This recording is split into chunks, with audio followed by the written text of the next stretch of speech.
নমস্কার বন্ধুরা, আমি প্রমীলা চলে এসেছি আপনাদের প্রিয় চ্যানেল গোপাল ভাঁড়ের গল্প নিয়ে। গোপাল ভাঁড়ের গল্পের আসরে আজকে আপনাদের জন্য যে গল্পটি থাকছে, গল্পটির নাম উপযুক্ত ক্ষেত্র চাই। তাহলে চলুন দেরি না করে শুরু করি আজকের গল্প।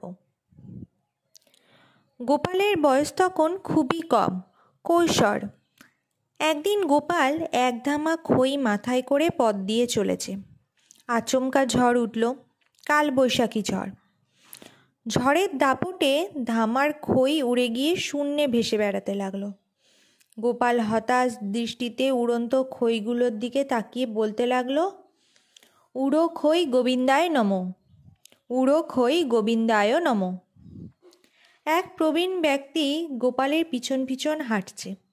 সে বাতাসে খই ওড়া এবং গোপালের মুখে উড়ো খই গোবিন্দায় নমঃ কথাটি শুনেই হেসেই অস্থির।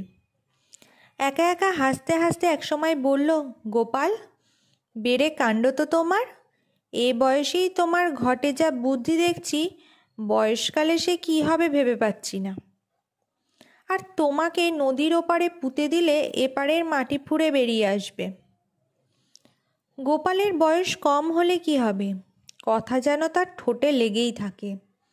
সে সঙ্গে সঙ্গে জবাব দিল, কি আর করি বলুন, লোকে তো আর রোজ রোজ ধামাভর্তি খই দেয় না। তাই তিনি ঝড় তুলে খই উড়িয়ে নিজের সেবার ব্যবস্থা নিজেই করে নেন। আর মাটিতে বীজ পুঁতলে অঙ্কুর বেরোনোর ব্যাপারটার পিছনেও তার ইচ্ছা অনিচ্ছার সম্পর্ক রয়েছে। তবে একটি কথা থেকে যায়, গাছ ভালো বা মন্দ হওয়ার জন্য উপযুক্ত ক্ষেত্রও চাই। তো বন্ধুরা, এই ছিল আজকে আমাদের গল্প উপযুক্ত ক্ষেত্র চাই। গল্পটি আপনাদের কেমন লাগলো অবশ্যই কমেন্টের মাধ্যমে জানাবেন এবং অবশ্যই একটি লাইক শেয়ার করবেন। এবং চ্যানেলে যদি নতুন হয়ে থাকেন চ্যানেলটিকে সাবস্ক্রাইব করে আমার পাশে থাকবেন। ফিরে আসবো খুব তাড়াতাড়ি নতুন একটি গল্পের সাথে। ধন্যবাদ।